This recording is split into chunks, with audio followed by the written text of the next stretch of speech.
Hi there, my name's John Drew from Elevated Planet. I want to offer deep gratitude to Neil Donald Walsh and, of course, God, for access to a small but significant section of this uncommon dialogue. This book comes highly recommended for those whose mind is open. Personally, I've found it a source of truth and inspiration, but you would have to decide for yourself. You are the sole arbitrator of your truth. Throughout history, you have had remarkable teachers, each presenting extraordinary opportunities to remember who you really are. These teachers have shown you the highest and the lowest of the human potential. They have presented vivid, breathtaking examples of what it can mean to be human, of where one can go with the experience, of where the lot of you can and will go given your consciousness. The thing to remember, consciousness is everything and creates your experience. Group consciousness is powerful and produces outcomes of unspeakable beauty or ugliness. The choice is always yours. If you are not satisfied with the consciousness of your group, seek to change it. The best way to change the consciousness of others is by your example. If your example is not enough, form your own group. You be the source of the consciousness you wish others to experience. They will when you do.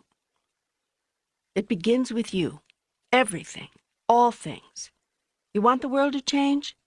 Change things in your own world. Hitler gave you a golden opportunity to do that.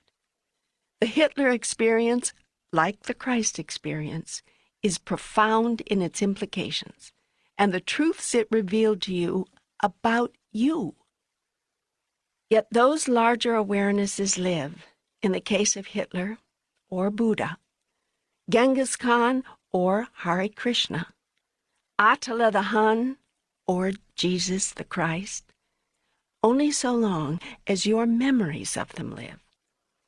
That is why Jews build monuments to the Holocaust and ask you never to forget it, for there is a little bit of Hitler in all of you, and it is only a matter of degree.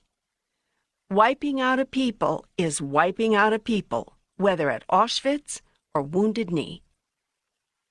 So, Hitler was sent to us to provide us a lesson about the horrors man can commit, the levels to which man can sink. Hitler was not sent to you. Hitler was created by you. He arose out of your collective consciousness and could not have existed without it. That is the lesson. The consciousness of separation, segregation, superiority, of we versus they, of us and them, is what creates the Hitler experience. The consciousness of divine brotherhood, of unity, of oneness, of ours rather than yours, mine, is what creates the Christ experience. When the pain is ours, not just yours, when the joy is ours, not just mine, when the whole life experience is ours, then it is at last truly that, a whole life experience. Why did Hitler go to heaven? Because Hitler did nothing wrong. Hitler simply did what he did. I remind you again that for many years millions thought he was right. How then could he help but think so? If you float out a crazy idea and 10 million people agree with you, you might not think you're so crazy. The world decided finally that Hitler was wrong. That is to say, the world's people made a new assessment of who they are and who they chose to be in relationship to the Hitler experience. He held up a yardstick. He set a parameter, a border against which we could measure and limit our ideas about ourselves. Christ did the same thing at the other end of the spectrum. There have been other Christs and other Hitlers, and there will be again. Be ever vigilant then.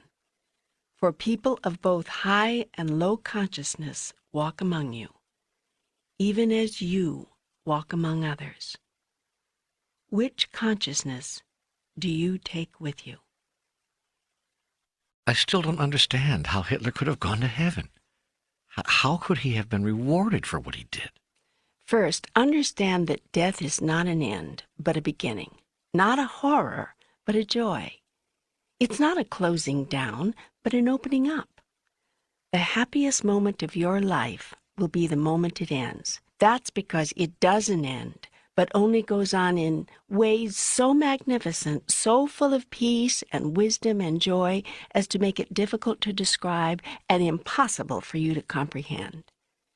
It was the Buddha who said, "Life is suffering." The Buddha was right. But even if I accept that, Hitler didn't know he was actually doing good. He thought he was doing bad. No, he didn't think he was doing something bad. He actually thought he was helping his people. And that's what you don't understand. No one does anything that is wrong, given their model of the world.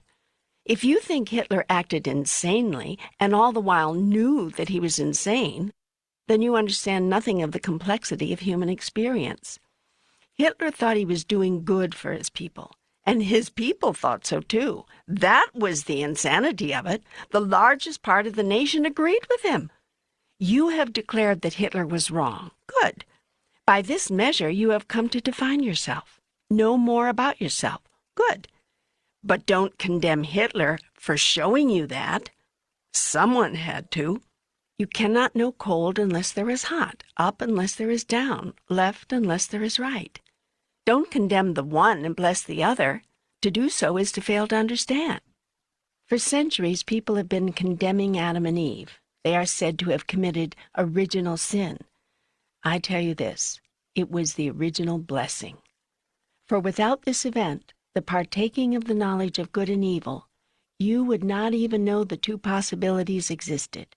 Indeed, before the so-called fall of Adam, these two possibilities did not exist.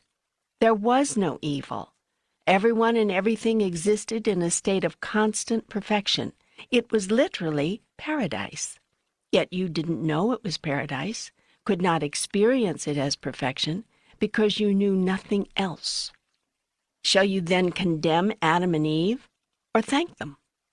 And what say you shall I do with Hitler?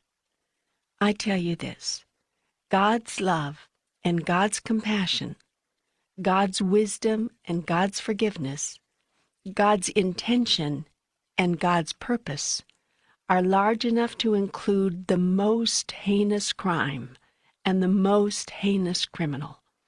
You may not agree with this, but it doesn't matter. You have just learned what you came here to discover.